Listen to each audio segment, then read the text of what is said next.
안녕하세요. 오늘 저희가 좀 깊이 들여다볼 주제는요.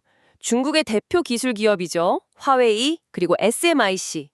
이 두 회사를 둘러싼 여러 상황들, 특히 반도체 기술 확보에 대한 압박이 상당히 거세지고 있는 것 같습니다. 네, 맞습니다. 최근에 나온 자료들을 봐도 그렇고 대만 TSMC의 새로운 조치나 또 미국의 지속적인 규제 같은 걸 보면요. 화웨이와 SMIC가 처한 현실이 이게 정말 만만치 않구나 하는 걸 알 수 있습니다. 그렇죠. 예. 그래서 오늘은 이들이 어떤 기술적 또 환경적 장벽에 부딪혔는지, 그리고 또 어떻게 이걸 좀 돌파해 보려고 하는지 그 배경과 의미를 좀 심층적으로 파헤쳐 보겠습니다. 네, 좋습니다. 그럼 가장 먼저 눈에 띄는 소식부터 좀 짚어보죠. 세계 최대 파운드리 회사인 대만의 TSMC, 여기서 화웨이랑 SMIC를 수출 통제 목록에 올렸다, 이런 소식이 있었어요. 이게 어떤 의미가 있는 걸까요? 네. 그게 6월 10일부터 시행이 됐습니다. 아, 벌써요? 네. 이제 이 두 회사는요. TSMC의 협력사들을 통해서 해외 장비나 기술을 들여오려면 반드시 대만 정부의 공식 허가를 받아야만 합니다. 허가를 받아야 한다. 네. 그 표면적인 이유는 무기 확산 방지, 국가 안보 이런 걸 내세우지만요. 네. 사실 그 본질을 보면 미국의 대중국 제재 강화 기조에 발을 맞추는 그런 전략적인 압박으로 보는 게 좀 타당할 것 같습니다. 아, 역시 미국의 영향이 있군요. 네, 그렇죠. 예전에 TSMC가 규제를 좀 피해서 화웨이에 칩을 공급했다 이런 의혹으로 굉장히 큰 벌금을 낸 적도 있었거든요. 아, 그런 사례가 있었군요. 네, 그래서 TSMC 입장에서도 더 조심스러울 수밖에 없는 거죠. 결국 그러면 첨단 기술이나 장비에 접근하는 게 훨씬 더 어려워진다, 이렇게 봐야겠네요. 바로 그겁니다. 해외 의존도를 낮추고 어떻게든 좀 자체적으로 해결해야 한다는 압박감이 훨씬 커진 셈이죠. 그러니까 기술 자립, 이쪽으로 더 속도를 낼 수밖에 없는 그런 환경이 만들어지고 있다 이렇게 볼 수 있습니다. 그런데 그 기술 자립이라는 게 사실 말처럼 쉽지는 않을 텐데요. 현재 화웨이의 칩 기술 수준, 특히 그 공정 기술은 어디까지 와 있나요?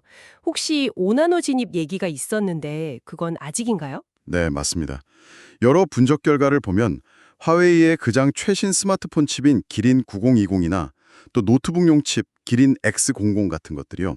전부 SMIC의 7나노 공정, 좀 더 정확히 말하면 N 플러스 2세대, 그러니까 7나노 2세대 기술로 생산되고 있습니다. 아, 7나노 2세대? 네. 5나노 공정으로 넘어갔다는 소문도 있긴 했었는데 그건 사실이 아닌 것으로 확인이 됐습니다. 그럼 왜 아직 7나노에 머물러 있는 건가요? 5나노로 넘어가지 못하는 특별한 이유가 있습니까? 그 가장 결정적인 이유는 역시 미국의 수출 규제 때문에 네덜란드 ASML이라는 회사의 최첨단 장비 EUV라고 하죠. 극자외선 노광 장비를 구할 수가 없기 때문입니다. 아, 그 EUV 장비가 핵심이군요. 네. 이 장비가 없으면요. 5나노 이하의 아주 미세한 공정을 구현하기가 굉장히 어렵습니다.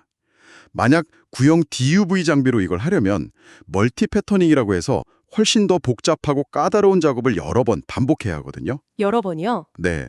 비유하자면 아주 세밀한 그림을 그릴 때 한 번에 정교하게 그리는 도구가 없으니까 그냥 여러 번 덧칠해서 완성하려는 것과 좀 비슷하다고 할까요? 아, 비효율적이겠네요. 그렇죠. 비용도 많이 들고 수율, 그러니까 양품 비율도 떨어지고 공정 난이도 자체도 확 올라갑니다. 그래서 현실적으로 이걸 안정적으로 대량 생산하는 건 매우 어렵다고 봐야 합니다. 그 사이에 경쟁사들은 뭐 애플이나 퀄컴 같은 곳들은 이미 3나노, 2나노까지 얘기가 나오던데요. 그럼 격차가 점점 더 벌어지겠네요. 바로 그 점이 정말 큰 문제입니다. 애플, AMD, 퀄컴 이런 기업들은 이미 다다음 세대 공정을 준비하고 있는데 화웨이나 SMIC는 지금 7나노에서도 허덕이고 있는 거니까요.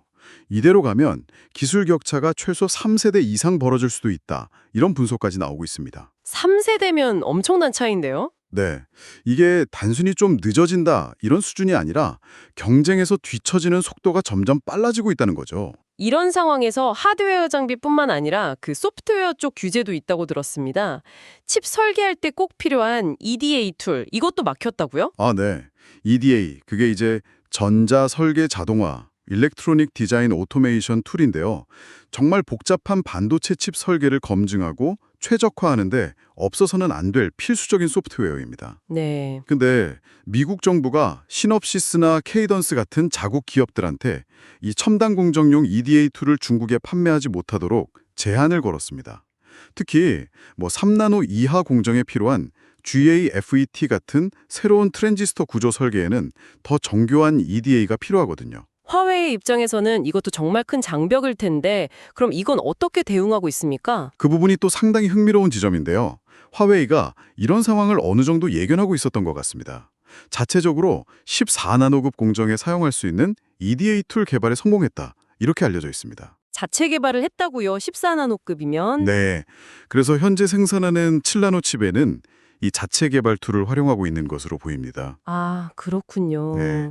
다만 이제 이 14나노급 EDA 툴이 앞으로도 미세화될 5나노 이하 공정 설계까지 충분히 감당할 수 있을지는 이건 좀 지켜봐야 할 문제입니다. 네, 그건 미지수군요. 그렇죠.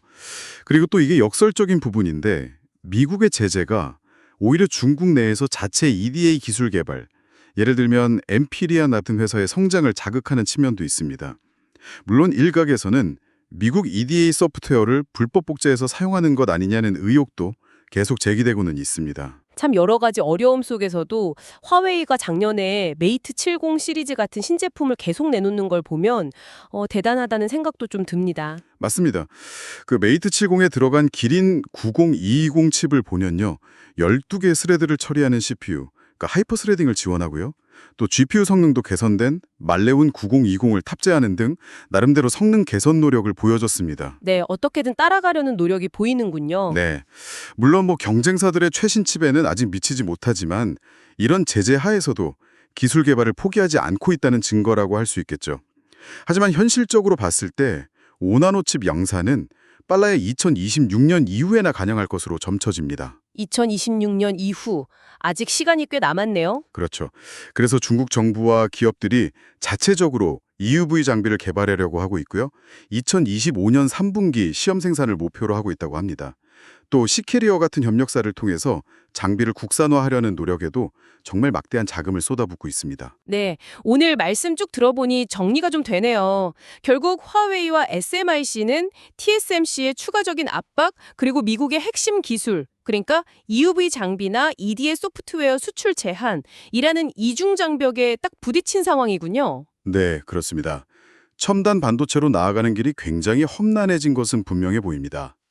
하지만 동시에 또 자체 기술 개발과 국산화를 통해서 어떻게든 이 난관을 헤쳐나가려는 그런 필사적인 노력을 전개하고 있는 것도 사실입니다. 네. 이것은 단순히 어떤 기업의 생존 문제를 넘어서서요. 글로벌 기술 패권을 둘러싼 국가 간의 경쟁, 또 지정학적 긴장이 앞으로 얼마나 더 치열하게 전개될 것인가를 보여주는 중요한 단면이라고 할 수 있겠습니다. 그렇죠. 그래서 앞으로 이들, 특히 화웨이와 SMIC의 행보를 계속해서 주목해야 하는 이유가 바로 여기에 있다고 봅니다.